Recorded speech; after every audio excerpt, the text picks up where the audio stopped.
মায়ার নবী রাস্তা দিয়ে হাঁটতেছেন, হঠাৎ করে নজর করে দেখে এক ইহুদি বেঈমান একটা হরিণী, বাচ্চাওয়ালা হরিণী, ওই বাচ্চার মাকে খুঁটির গোড়ায় বেঁধে রেখেছে ইহুদি। 3 দিন হয়ে গেল।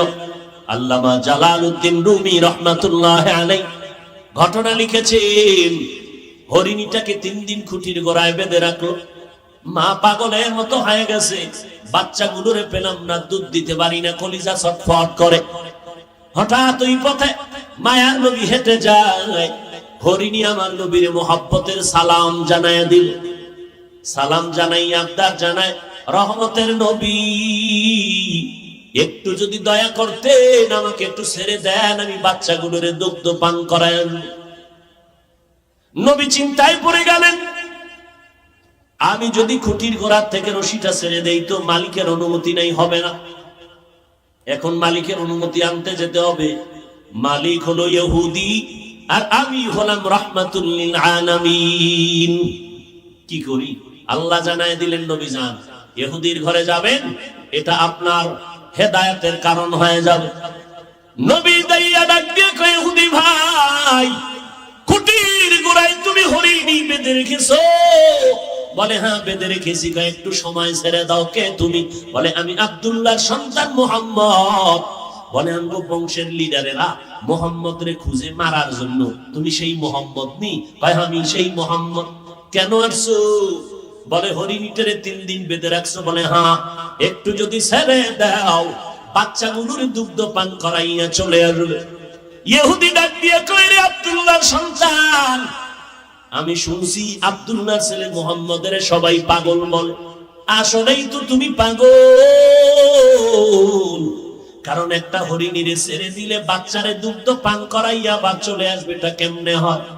মায়ার নবী চোখের পানি ছেড়ে বলে, ইহুদি ভাই, তোমার অন্তরে যদি সন্দেহ হয়, চলো আমি মুহাম্মদের জিম্মাদারি দাও, আমার হাতে রশিটা দিবা, আমি রশি হাতের মধ্যে নিয়া হরিণীটাকে ছেড়ে দেব।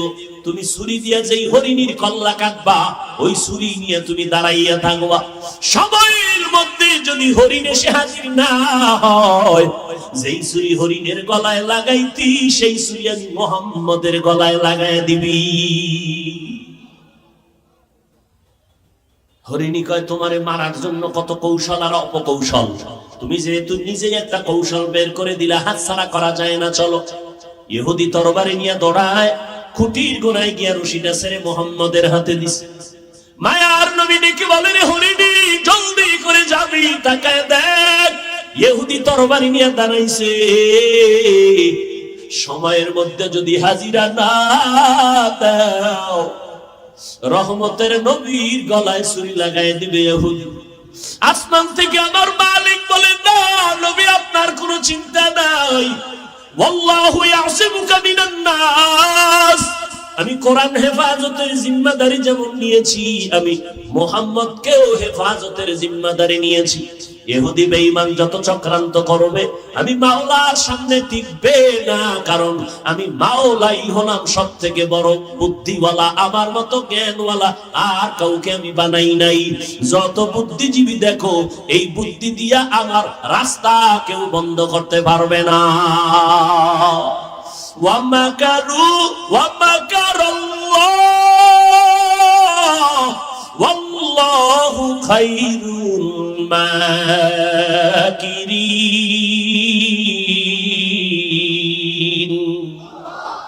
কাদের কুদরত দারি বরকামাল, আনতা রব্বি আনতা হাসবি যুল জালাল, তুহি কাদের জলিলুল্লাহ জাহাদার, বহর হালে তুহি মেরা নিগাহদার।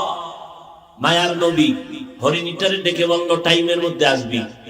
ইহুদি হাসে, পাগল না, হরিণীরে কি করে, তাড়াতাড়ি টাইমের মধ্যে আসবা। হরিণী বুঝেনি, হরিণী রশি ছেড়ে দাও মাত্র একটা দৌড়, জঙ্গলের ভেতরে গিয়ে ডাক দিছে, কই সন্তানেরা তাড়াতাড়ি আয়, দেরি করা যাবে না। রহমতের নবী দাঁড়াইয়া আছেন, পার্শ্বে ইহুদি তরবারি নিয়ে দাঁড়ানো, সময় যদি দেরি হয়ে যায় মদিনার নবীর গলায় ছুরি লাগাবে বেঈমান দাঁড়ানো।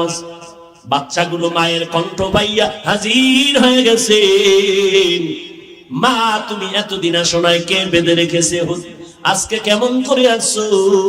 বলে রহমাতুল লিল আলামিন ওই পথ দিয়ে যাওয়ার পরে আমি বলার পরে দয়া করেছো। বাচ্চাগুলো চিল্লায় কয়, মা এত দয়া যেই নবী তোমাকে করেছেন, 3 দিন না আরো প্রয়োজনে না খাইয়া থাকবো, দুধে মুখ লাগাবো না, মায়ার নবীকে একটা নজর না দেখিয়া। আমরাও দেখতে চাই। মা বলে চলো। এবার মা দৌড়ায়, বাচ্চাগুলো দৌড়ায়, নবীও দাঁড়ানো, ইহুদি তরবারি নিয়ে দাঁড়ানো। হঠাৎ করে দেখে টাইমের আগে হরিণী তার বাচ্চা নিয়ে হাজির হয়ে গেল নবীর সামনে। আইসা মা এবং বাচ্চাগুলো মাথা নত করলো, মাটিতে কপাল ঠেকাইলো। এরপরে বাচ্চার মা মাথা নাড়ায় নাড়ায় যেন নবীর ইশারায় কি বললো। ইহুদি তাকায় দেখতেছে, ডাক দিয়ে কয়, আব্দুল্লাহর সন্তান। ওই বাচ্চাগুলো কি যেন বলতে চাইলো, কি বলতে চায়। এবার নবী কয়, ইহুদি ভাই, এই বাচ্চা সহ মা প্রথম আমারে সালাম দিয়েছে। আর মা বলেছে ওই বাচ্চাগুলো দুগ্ধ পান করে নাই। আমি রহমাতুল লিল আলামিনের খবর পাইয়া বাচ্চারা পাগল হয়ে গেছে, আমাকে না দেখে মায়ের দুধে মুখ লাগাবে না। এই জন্য বাচ্চাগুলো আমাকে দেখার জন্য হাজির হয়ে গেল, পেটের ক্ষুধা নিবারণের জন্য দুধ পান করে নাই। আর আমার মায়ার নবী এমন মায়ার নবী, যেই নবীর চেহারা মুবারকের দিকে একটা নজর দিলে 7 দিনের ক্ষুধা পর্যন্ত থাকে না। একদল মুমিনেরা জান্নাতে যাবে, 72 দল মুমিনেরা জাহান্নামে যাবে। কেন? কয় মুমিন দাবি করছে নামাজ পড়ে নাই, মুমিন দাবি করছে রোজা রাখে নাই, ঈমানদার দাবি করেছে নবীর সুন্নাত মানে নাই, ঈমানদার দাবি করেছে হালাল উপার্জন পেটে ঢুকায় নাই। এত বড় কপাল পুরা, এত বড় গাদ্দার, নিজেও হারাম খাইয়া নিজের কলিজাটারে নষ্ট করেছে, ঘরের নাবালেক বাচ্চাগুলোকেও হারাম খাওয়াইয়া তাদের রক্ত নাপাক করেছে। এর মতো আল্লাহর দুশমন, মানবতার দুশমন এই জমিনে কেউ হতে পারে না। বলো সন্তানের বাবারা, তোমার শিশু বাচ্চার তো কোনো গুনাহ নাই, কোন অপরাধের কারণে ওরে সুদের টাকা দিয়ে খানা খাওয়াইতেছো? বলো। ওর রক্ত তো, তোমার ঘরের স্ত্রীর রক্ত তো পিওর। ওই বাচ্চাটার কোনো আমল নামা নাই, গুনাহ নাই, এরপরও গায়ের জোরে খাওয়াইতেছ। লিখে রাখো, এই সন্তান কোনোদিন মানুষ হবে না। লিখে রাখো, আল্লাহর কসম করে বলছি, এই হারাম খাওয়াইয়া সন্তানরে বড় বানাবা, মরণের আগে সন্তান কোনোদিন মা বাবার খেদমত করবে না। আল্লাহ হেদায়েত দান করুন। আরো জোরে বলেন। অন্যায় করে বাবায়, সন্তানের উপরে কেন বিপদ? শিশু বাচ্চার তো কোনো অন্যায় নাই, ওই বাচ্চার পাওটা হঠাৎ ভাঙলো কেন? আব্বা জানেরা জবাব দেন। যারা সন্তানের বাপ হইছেন, বালিশে মাথা লাগিয়ে চিন্তা করবেন, অন্যায় করছেন আপনি। আপনার ঘরের মাইয়া ভোলা শিশু বাচ্চা নিরপরাধ, প্রিয়, আপনার বাচ্চার কিডনির উপরে কেন হঠাৎ করে আক্রমণ?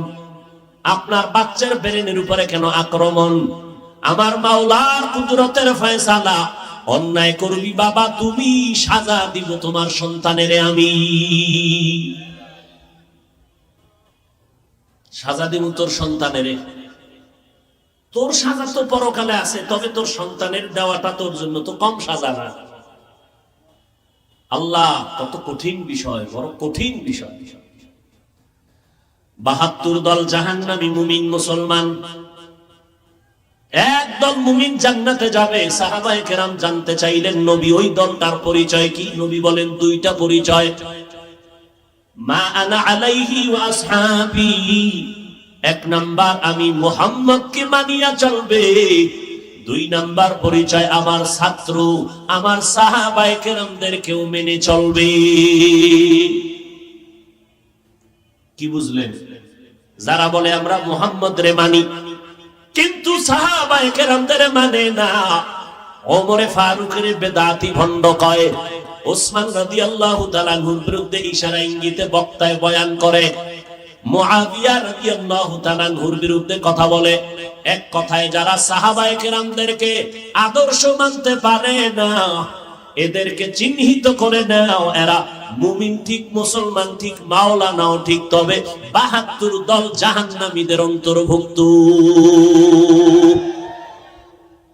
সাহাবায়ে কেরামদের বিরুদ্ধে কথা বলনেওয়ালা আসেনি? কথা বলেন না কেন? আরে ভাই কেমনে বলি? বলতেই তো হবে। গীবত হলেও বলতে হবে, কারণ গীবত করা হারাম, ৪ কারণে গীবত করা ওয়াজিব। ইসলামের ব্যানার লাগাইয়া যদি কোনো মাওলানা মুমিনের ঈমান চুরি করে, আমল চুরি করে, আহলে হক আলেমদের দায়িত্ব তার নাম, গোষ্ঠী, সুদ্ধা, ঠিকানা সহ উম্মতের জানাইয়া উম্মতের সতর্ক করো, ওই ভণ্ডের কাছে যেন না যায়। গীবত হইলেও এই গীবতে সওয়াব হবে। ইসলামের ব্যানার টানাইয়া একজন মাওলানা বয়ান করে বলে জুমার নামাজের আগে সুন্নতের প্রয়োজন নাই। আর একজন মাওলানা বলে নবীরা ভুল করেছিলেন, আমার আল্লাহ নবীদের দিয়া ভুল করাইছেন। এটা ইন্ডিয়ার খবর না, বাংলাদেশের তাজা খবর। আর একজন মাওলানা তিনি ইসলামের ব্যানারে থেকে বলেন কোরআন শরীফের মধ্যে জাল আছে, জাল। বলে কি পরিমাণ জাল? বলে হাদিসের থেকেও বেশি জাল। নাউজুবিল্লাহ আসে না? না, একটু চিন্তা করেই বলেন, কারণ আপনার হুজুরে যদি বলে তাহলে তো একটু নাউজুবিল্লাহ চিন্তা করেই বলতে হবে। আওয়ামী লীগ ওয়ালারা কয় নাই কোরআনের মধ্যে জাল আছে, বিএনপির কেউ বলে নাই কোরআনের মধ্যে জাল আছে। কে বলেছে? ইসলামের ব্যানার টানাইয়া মাওলানা নামের টাইটেল লাগাইয়া বলে কোরআনের মধ্যে জাল। এই ইসলামের ব্যানার টানাইয়া মাওলানা বক্তা হইয়া বলে কালেমা লা ইলাহা ইল্লাল্লাহ মুহাম্মাদুর রাসূলুল্লাহ। এই কালেমা পড়বা না কালেমা কুফরি। সোনার বাংলার খবর। কই যাইবেন? ওই মাওলানা সাহেব কোরআনের মধ্যে জাল আছে, নবীরা ভুল করেছে, কালেমা কুফরি বলার কারণে যেমন ভণ্ড, তোমরা যারা সেই বক্তা মাওলানার ভক্ত দাবি করিয়া চুপ থাকবা, প্রতিবাদ যদি না জানাও, তুমি চুপ থাকার কারণে তুমিও ভণ্ড। মেরা এজাজু করদন বেসাব খলকে রাদাদন জওয়াবে বাসওয়াব হক না দারাত দোস্তে খলকা জানেনা নিস্তে ই খসলত একে দিনদারেরা। বেঈমানের কাছে তাবলীগ করব।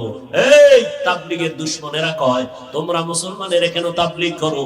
তোমরা হিন্দুদের কাছে যাও, হিন্দুদেরকে দাওয়াত দাও, খ্রিস্টানদেরকে দাওয়াত দাও, তাদের কাছে আমার মহব্বতের দাবি, আমারে তোমরা মিলিয়ে সবাই হিন্দু পাড়ায় পাঠায় দাও, যাব। আমাকে তোমরা খ্রিস্টান পাড়ায় পাঠাও, গির্জায় গিয়া দাওয়াত দিব।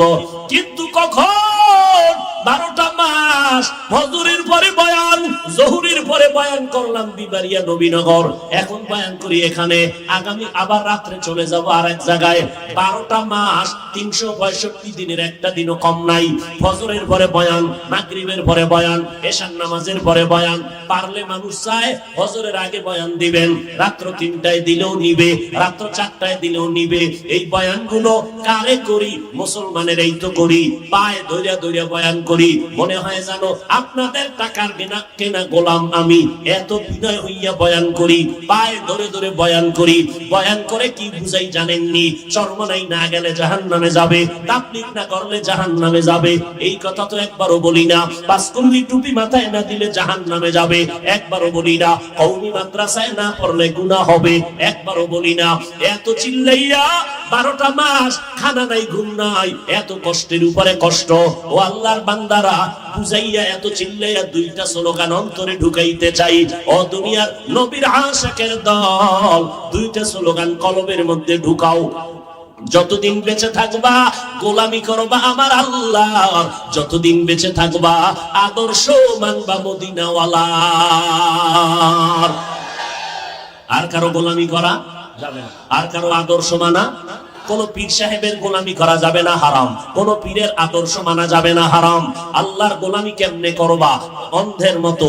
অন্ধের মতো গোলামির ব্যাখ্যা হলো কোনো প্রশ্ন নাই, এটা এমন কেন, ওটা এমন কেন। অন্ধ ভক্ত হইয়া আল্লাহর গোলামি করবা, অন্ধ ভক্ত হইয়া নবীর আদর্শ মানবা। প্রশ্ন করা যাবে না নবী এমন কেন বললেন, নবী এমন কেন করলেন। অন্ধ ভক্ত হইবা দুইজনার, একমাত্র আল্লাহ আর নবীজির। আর দুনিয়াতে কারো অন্ধ ভক্ত হওয়া জায়েজ নাই, হারাম। আব্বা আম্মার ভক্ত হও তবে অন্ধ না, পীর সাহেবের ভক্ত হতে পারবা তবে অন্ধ না, ওস্তাদের ভক্ত হওয়া জায়েজ তবে অন্ধ না, বক্তা সাহেবের ভক্ত হবেন তবে অন্ধ না। তো কেমন ভক্ত? চোখ কান খোলা রাইখা ভক্ত হব। আমি আমার বক্তাকে মানি, আমার পীরকে মানবো, আমার আব্বা আম্মাকে মানবো, আমার আলেমকে মানবো, ইমাম সাহেবকে মানবো কতক্ষণ? আমার আল্লাহ আর নবী মানবেন যতক্ষণ। এর থেকে আর সহজ কথা আছে? বলেন। এরে নবীর উম্মতের দল, ভালো করে বুঝো, এই জমিনের মধ্যে যারা আল্লাহর কোরআনের উপরে কথা বলবে, এখানে কোনো ছাড় নাই। যারা আমার নবী নিয়ে মন্তব্য করবে উল্টা, এখানে কোনো ছাড় নাই। কথা ঠিক নেই? বড় মুসিবত। এমন এক সময় আমরা জীবনটাকে রাস্তায় চালাইতেছি কচু পাতার উপরে, জীবনটা আছে ঈমান নিয়ে মরব, পরের কথা বেঁচে থাকা বড় কঠিন। মানুষের পায়ে ধরে ধরে কই, ভাই সুযোগ পাইলে নামাজটা পড়লেন, চাইলেন না নামাজ। এক হুজুরে কয় এত ইবাদত লাগবে না, আর এক হুজুরে কয় বিতিরের নামাজ প্রতিদিন পড়া লাগবে না, যদি মাঝে মাঝে পড়ো পুরাটাও লাগবে না, এক রাকাত শর্টে মারবা, এক রাকাত মাইরে দিও, 3 রাকাত দরকার নাই। আচ্ছা আমাকে একটা নিরপেক্ষ জবাব দেন, এতক্ষণ যা শুনাইছি এটা একদিকে গেছে, এবার নিরপেক্ষ একটা জবাব দিবেন। নিরপেক্ষ বলতে নিরপেক্ষ কোনো মানুষ নাই, নিরপেক্ষ কোনো কথা নাই, আল্লাহ এবং রসুলের মহব্বতে জবাব দিবেন। এটা হলো নিরপেক্ষের ব্যাখ্যা। কি? নবীরা ভুল করেছেন, আল্লাহ ভুল করাইছেন, কোরআনে জাল আছে, কালেমা কুফুরি, বিতির লাগবে না, জুমার আগে সুন্নত লাগবে না, কাজা নামাজ লাগবে না, এই সমস্ত কথা আপনাদের মতো মানুষকে বয়ান কইরা যদি আমি মাওলানা বলি, এবার প্রশ্ন কিন্তু এখনো করিনি, এই সমস্ত কথা সাধারণ মুসলমানকে বললে যুবকেরাও ভেবেচিন্তে জবাব দিবেন, ইসলামের উপকার কি হবে? এই প্রশ্ন খুব চিন্তা করে বলবেন। কাজা নামাজ লাগবে না এই কথা বললে ইসলামের লাভ কি? হ্যাঁ, নবীরা ভুল করেছেন, সাহাবায়ে কেরাম ভুল করেছেন, এই সমস্ত বয়ান আপনাদের শুনাইলে ইসলামের উপকার কি বলেন তো? কোরআন শরীফে জাল আছে, এই কথা বলার দ্বারা ইসলামের লাভ কি? হ্যাঁ,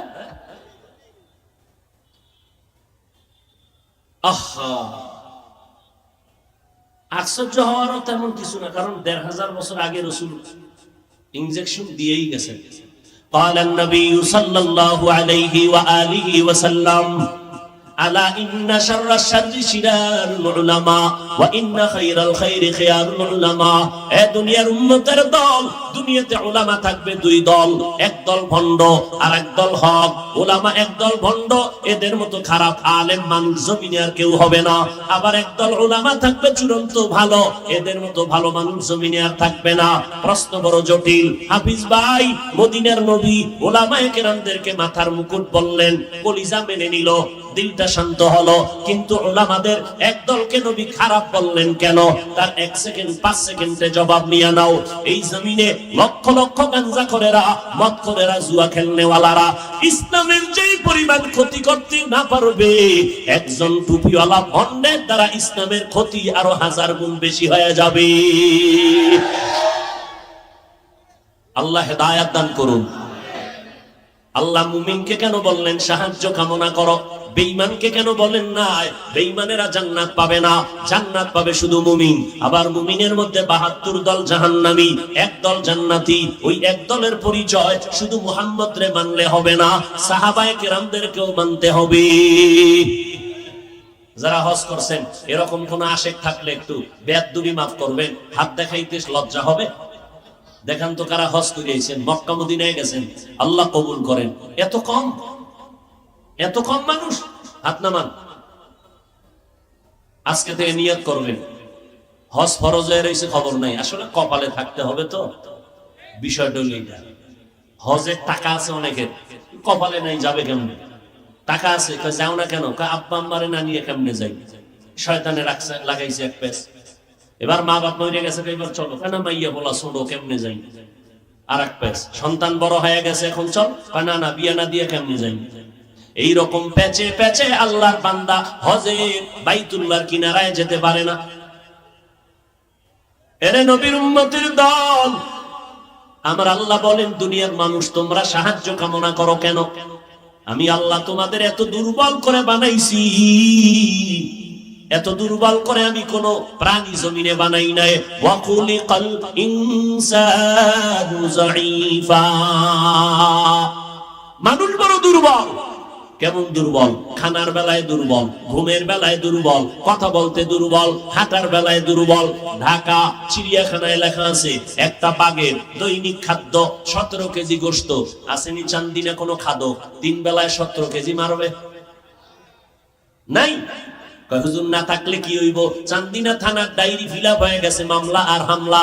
খাই খাই জিন্দেগির জন্য পারে না আদা পোয়া, কিন্তু 1.5 কেজি লয় টানাটানি। ডাক্তার রেড সিগন্যাল দিছে, মিষ্টি খাবি না, খাইলেই গজব আসবে। রোগ আছে না নাই? আল্লাহর বান্দারে কে ফিরায়? শুনছে মিলাদুন নবীর জেলাফি দেয়, সবে বরাতের জেলাফি, দৌড়াইয়া মসজিদে হাজির। হ্যাঁ, গিয়া জেলাপি খাইতে গেছে, 1 ফোঁটা লইছে, নিয়া বগলের তলে নিয়া আর এক হাত বাড়ায় দিছে, আর এক ফোঁটলা নিবে। এক বেচারা পিছনে তাকায় দেখে, আমি একটাই খাই না, এই 2টা লয়ে টানে কেন? বগলের তলেরটা লয়ে দিছে, দৌড় ধরছে পিছন দিয়ে তারে, দইরা হোমানে কিলাকিলি, জেলাপি পায়ের তলে ভর্তা। এমন কিলাকিলি লাগছে না জেলাপি খাইলো না আরামে দুটো কথা বলতে পারলো, এমন কিলাকিলি। মসজিদ থেকে বাইরে হইয়া আসমানের ডাকে কয়, আসমানের দিকে নজর করে, আল্লাহ তুমি আসনি কয় আসি, এই মসজিদে আর আইনো না খোদা, জেলাপি পাইলাম না কেন? এর নাম বাঙালি। এর নাম কি? বাঙালি। আমরা খানার বেলায় বড় দুর্বল। বড় বড় সমুদ্রের ভেতরে বড় বড় মাছ আছে, নীলতিমি। এক একটা নীলতিমির দৈনিক খানা 1000 কেজি চিংড়ি মাছ। কে খাওয়ায়? বড় বড় পাহাড়, কোহে কাফ, ওই পাহাড়ে প্রাণী বসবাস করে, সিমরক। এক একটা সিমরকের জন্য দৈনিক খানা 40টা মোটা তাজা হাতি। কে খাওয়ায়? সমুদ্রের একটা মাছ না খাইয়া মরে না, জঙ্গলের কোন প্রাণী না খাইয়া মরে না। আশরাফুল মখলুকাত মানুষ কেন না খাইয়া কষ্ট পায়? গাদ্দারি করো যে এই জন্য। জঙ্গলের প্রাণী আল্লাহর ডিউটি পালন করে, কারোর সাথে বেয়াদবি করে না। নদীর মাছ বেয়াদবি করে না, এই জন্য ওদের রিজিক বন্ধ হয় না। আর মানুষ, আমার আল্লাহর দাও বাতাস, আমার আল্লাহর দাও সূর্যের আলো, চাঁদের আলো, এত নেয়ামত পাইছো। এই জমিনটা নিজের টাকা দিয়ে কিনছেন, রেজিস্ট্রি করলেন, করিয়া এবার মিস্ত্রি ভাড়া করলেন, রড সিমেন্ট বালু দিয়া 3 তলা বিল্ডিং করলেন, ডুপ্লেক্স। বিল্ডিং করার পর প্যান্ট শার্টটাই ওয়ালাও বিচারায় কয় ট্যাক্স দিবা আগামী বছর। আরে আমার টাকা, আমার বিল্ডিং, মিস্ত্রি খরচ আমার, রড বালু সিমেন্ট আমার, ট্যাক্স নিতেছে সরকার। আল্লাহ কয় নজর করে দেখ, তোর টাকার বাড়ি করার পরেও শান্তি নাই, সরকার ট্যাক্স নেয়, আর আমি আল্লাহ আমার জমিনটা তোদের ফ্রি দিয়ে দিলাম, কোনো ট্যাক্সই নাই। আমি আল্লাহর এখনো চিনস না রে নিমক হারাম। আমি আল্লাহ কেমন দয়াময়, তোর শ্বাস করতে কষ্ট হয়, হসপিটালে দৌড়ায় গেলি, অক্সিজেনের পাইপ লাগাইলো, কম্পিউটারে টাইম উঠলো, বিল দিতে হয়। আল্লাহ বলেন নজর করে দেখ, আমি আল্লাহ তোর জন্য বাতাসটারে ফ্রি বানায় দিলাম, কোনো বিল নাই। পানি দরকার, দোকানে যাবি, পানির বোতল 10 টাকা, 15 টাকা, আমি আল্লাহ পানিটারে তোর জন্য ফ্রি বানায় দিলাম। ও বান্দা নজর করে দেখ, সূর্যের আলো ধরে ধরে মানুষেরা এটাকে বিদ্যুৎ আবিষ্কার করে ঘরে ঘরে বিদ্যুৎ দিয়া মাসে মাসে বিল নেয়। আল্লাহ কয় আমার সূর্যের আলো বান্দা তোদের জন্য ফ্রি দিলাম, 1 টাকাও জীবনে বিল চাইলাম না। কেন? আমি আল্লাহ তোদের বেশি মোহাব্বত করি, এই জন্য সব ফ্রি দিয়া দিলাম। আল্লাহ আমাদের বেশি মহব্বত করেন, এই জন্য এত অন্যায় করার কারণেও আল্লাহ রাগ করেন না। আবার আরেক জায়গায় আরেকটা মহব্বতের লোক আছে, রাহমাতুল লিল আলামিন, তিনি আমাদের নবী। এই জন্য অন্য নবীর উম্মতেরা গুনাহ করলে চেহারা পাল্টায় যাইতো, আমরা আখির নবীর উম্মত হওয়ার পরে গুনাহ করার কারণে চেহারা কেন পাল্টায় না? একমাত্র রাহমাতুল লিল আলামিনের উম্মত হওয়ার বরকতে। কিন্তু চিনলি না রে মানুষ, ওই নবী কেমন, যেই নবীকে হরিণেরা চিনে, জঙ্গলের প্রাণীরা চিনে, চোখের পানি ছেড়ে নবীরে সালাম জানায়। আমার নবীরে জঙ্গলের প্রাণী চিনলো, নদীর মাছ চিনলো, আমরা চিনলাম না। মায়ার নবী রাস্তা দিয়ে হাঁটতেছেন, হঠাৎ করে নজর করে দেখে এক ইহুদি বেঈমান একটা হরিণী, বাচ্চাওয়ালা হরিণী, ওই বাচ্চার মাকে খুঁটির গোড়ায় বেঁধে রেখেছে ইহুদি। 3 দিন হয়ে গেল। আল্লামা জালালউদ্দিন রুমি রহমাতুল্লাহ আলাইহি ঘটনা লিখেছেন, হরিণীটাকে 3 দিন খুঁটির গোড়ায় বেঁধে রাখলো। মা পাগলের মতো হয়ে গেছে, বাচ্চাগুলোরে পেলাম না, দুধ দিতে পারি না, কলিজা ছটফট করে। হঠাৎ ওই পথে মায়ার নবী হেঁটে যায়, হরিণী আমার নবীর মোহাব্বতের সালাম জানায় দিল। সালাম জানাই আবদার জানায়, রহমতের নবী একটু যদি দয়া করতেন, আমাকে একটু ছেড়ে দেন, আমি বাচ্চাগুলোরে দুগ্ধ পান করায়েন। নবী চিন্তায় পড়ে গেলেন, আমি যদি খুঁটির গোড়ার থেকে রশিটা ছেড়ে দেই তো মালিকের অনুমতি নেই, হবে না। এখন মালিকের অনুমতি আনতে যেতে হবে। মালিক হলো ইহুদি আর আমি হলাম রাহমাতুল লিল আলামিন। কি করি? আল্লাহ জানায় দিলেন, নবী যান, ইহুদির ঘরে যাবেন, এটা আপনার হেদায়েতের কারণ হয়ে যাবে। নবী দাইয়া ডাক দিয়ে কয়, ইহুদি ভাই, খুঁটির গোড়ায় তুমি হরিণী বেঁধে রেখেছো? বলে হ্যাঁ বেঁধে রেখেছি। কয় একটু সময় ছেড়ে দাও। কে তুমি? বলে আমি আব্দুল্লাহর সন্তান মুহাম্মদ। বলে আমগো বংশের লিডারেরা মুহাম্মদ রে খুঁজে মারার জন্য, তুমি সেই মুহাম্মদ নি? কয় আমি সেই মুহাম্মদ। কেন আসছো? বলে হরিণীটারে 3 দিন বেঁধে রাখছো। বলে হ্যাঁ, একটু যদি ছেড়ে দাও বাচ্চাগুলোর দুগ্ধ পান করাইয়া চলে আসবে। ইহুদি ডাক দিয়ে কয়, রে আব্দুল্লাহর সন্তান, আমি শুনছি আব্দুল্লাহর ছেলে মুহাম্মদের সবাই পাগল বলে। আসলেই তো তুমি পাগল, কারণ একটা হরিণীরে ছেড়ে দিলে বাচ্চারে দুগ্ধ পান করাইয়া আবার চলে আসবে, এটা কেমনে হয়? মায়ার নবী চোখের পানি ছেড়ে বলে, ইহুদি ভাই, তোমার অন্তরে যদি সন্দেহ হয়, চলো আমি মুহাম্মদের জিম্মাদারি দাও, আমার হাতে রশিটা দিবা, আমি রশি হাতের মধ্যে নিয়া হরিণীটাকে ছেড়ে দেব। তুমি ছুরি দিয়া যেই হরিণীর কল্লা কাটবা, ওই ছুরি নিয়ে তুমি দাঁড়াইয়া থাকবা। সময়ের মধ্যে যদি হরিণ এসে হাজির না হয়, যেই ছুরি হরিণের গলায় লাগাইতি, সেই ছুরি আমি মুহাম্মদের গলায় লাগাই দিবি। হরিণী কয়, তোমারে মারার জন্য কত কৌশল আর অপকৌশল, তুমি যেহেতু নিজেই একটা কৌশল বের করে দিলা, হাতছাড়া করা যায় না, চলো। ইহুদি তরবারি নিয়ে দৌড়ায়, খুঁটির গোড়ায় গিয়া রশিটা ছেড়ে মুহাম্মদের হাতে দিছে। মায়ার নবী ডেকে বলেন, হরিণী জলদি করে যাবি, তাকায় দেখ, ইহুদি তরবারি নিয়ে দাঁড়াইছে, সময়ের মধ্যে যদি হাজিরা না দাও, রহমতের নবীর গলায় ছুরি লাগাই দিবে ইহুদি। আসমান থেকে আমার মালিক বলেন, না নবী, আপনার কোনো চিন্তা নাই, ওয়াল্লাহু ইয়াসিমুকা মিনান নাস। আমি কোরআন হেফাজতের জিম্মাদারি যেমন নিয়েছি, আমি মুহাম্মদকেও হেফাজতের জিম্মাদারি নিয়েছি। ইহুদি বেঈমান যত চক্রান্ত করবে, আমি মাওলার সামনে টিকবে না, কারণ আমি মাওলাই হলাম সবথেকে বড় বুদ্ধিওয়ালা, আমার মতো জ্ঞানওয়ালা আর কাউকে আমি বানাই নাই। যত বুদ্ধিজীবী দেখো, এই বুদ্ধি দিয়া আমার রাস্তা কেউ বন্ধ করতে পারবে না। ওয়ামাকারু ওয়ামাকারাল্লাহ ওয়াল্লাহু খায়রুল মাকিরিন।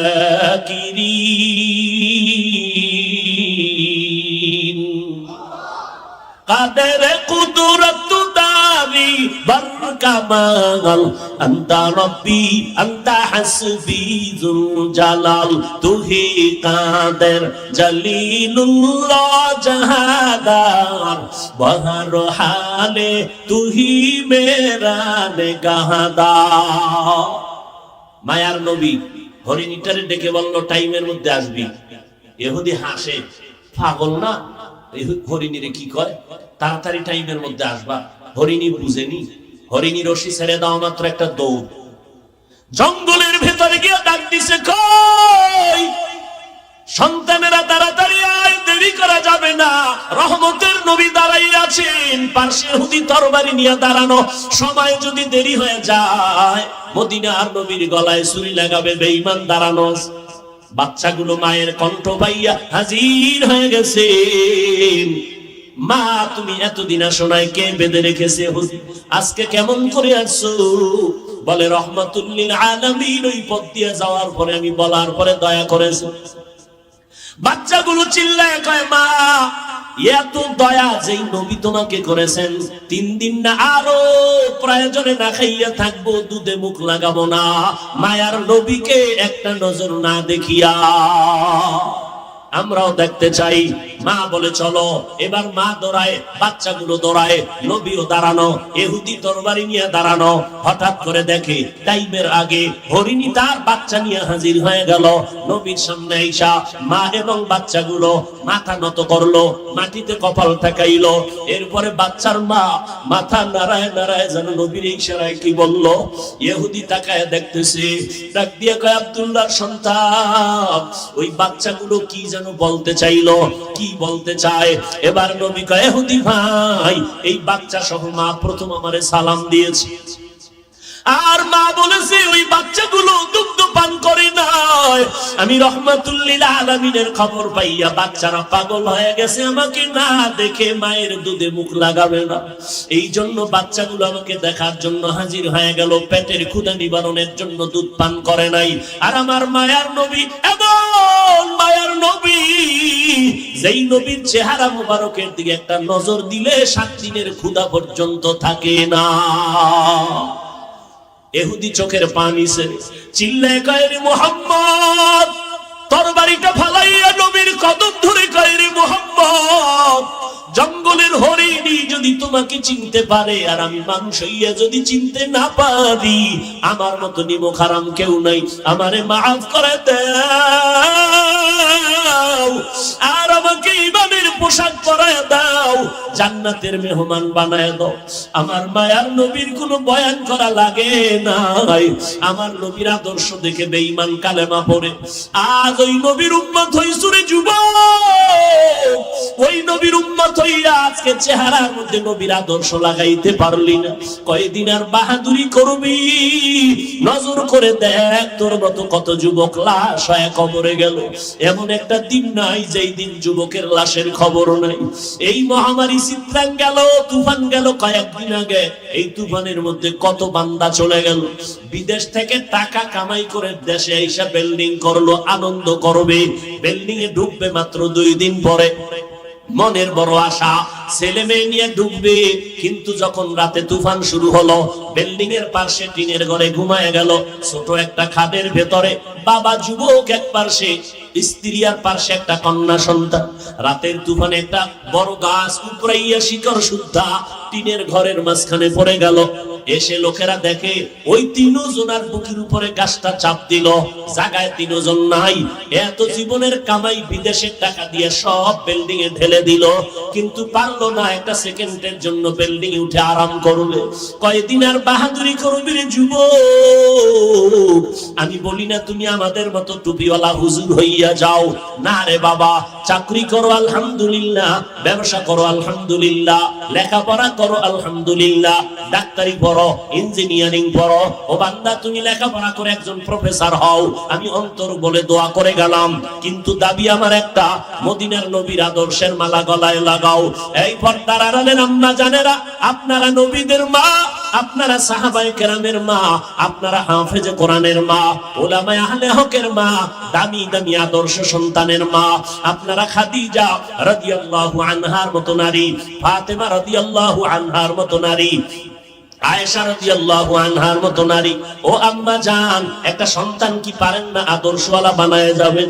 ডাক্তার হবে, আপনার সন্তান শিখাবেন, আপনার সন্তান ডাক্তারি করিয়াও কোরআন পড়ে পড়ে আপনার জন্য দোয়া করবে। ও আল্লাহর বান্দিরা, ও যুবক, ও বৃদ্ধ বাবাজি, এখনো সময় আছে, তওবা করে নাও। বলবা হুজুর তোমাদের মতো সম্ভব না, না আমাদের মতো হওয়ার কোনো প্রয়োজন নাই। তোমার লাইনে তাকায় দেখো, তোমার মতো যুবক জীবনে কোনোদিন মাদ্রাসায় যায় নাই, আলিফ বা তা কোনোদিন পড়ে নাই, স্কুলে পড়ে, কলেজে পড়ে, এক বেলার নামাজও বান্দা বাদ দেয় না। যুবকেরা আল্লাহর মহব্বতে সত্য কথা বলো, আছে না নাই? তুমি নিজে কেন পারবা না? আমার ঘুমের সময় নিজেরে প্রশ্ন করো, তোমার মতো যুবকটা স্কুল কলেজে পড়ে যদি নামাজ পড়ে, তুমি কেন পারো না? তোমার মতো যুবক র‍্যাব, আর্মি, পুলিশ, বিডিআরের চাকরি করে, এক বেলার নামাজ বাদ দেয় না, বলো যুবক তুমি কেন পারো না? তোমার মতো যুবক রাস্তায় গাড়ি চালায়, এক বেলার নামাজও বন্ধ করে না, তুমি কেন পারো না? তোমার মতো সন্তান নজর করে দেখো, কৃষিকাজ করে, ময়দানে নদীর মধ্যে মাছ ধরে, এক বেলার নামাজ ছাড়ে না, ও বান্দা তুমি কেন পারবা না? তোমার মতো বান্দা নজর করে দেখো, ব্যবসা করে, কত কোটি টাকার মালিক, এক টাকাও হারাম খায় না, নামাজ ছাড়ে না, তুমি কেন পারবা না রে বাবা? অনুরোধ করে বলছি, দলাদলি বুঝি না রে বাবা, আল্লাহর গোলাম হও, নবীর আদর্শের মালা গলায় লাগাও। ওই স্কুল কলেজে পড়ো, চাকরি করো, ব্যবসা করো, পেছনের গুনাহ থেকে তওবা করে আল্লাহকে বলো, আল্লাহ আজকে থেকে আর নামাজ ছাড়বো না, বেপরদায় চলবো না, মা বাবাকে কষ্ট দিব না, নবীর তরিকার বাহিরে চলবো না। আল্লাহর মহব্বতের জন্য বান্দা তুমি যদি নিজেকে তৈরি করে নিতে পারো, আজকে যদি তওবার নিয়ত করো, জীবনটা চলিয়া গেল আর নামাজ ছাড়বা না, মরিয়া গেলে যাব, হায়াতের মালিক আল্লাহ, ইজ্জতের মালিক আল্লাহ, একমাত্র আমার সম্মানের মালিক আল্লাহ। ওই আল্লাহর মহব্বতে আর কোনোদিন আমরা নামাজ ছাড়বো না, বেপরদায় চলবো না, মা বাবার দোয়া নিয়ে চলবো, কষ্ট দিব না। তওবা করার যদি নিয়ত হয়, খাঁটি তওবার নিয়ত যাদের আছে, দুটো হাত আমার আল্লাহকে দেখাইয়া দাও। আয় আল্লাহ সবার হাত কবুল করে নেন, তওবা কবুল করে নেন, তওবার উপরে মজবুত হইয়া চলার মতো তৌফিক দান করেন, আমিন।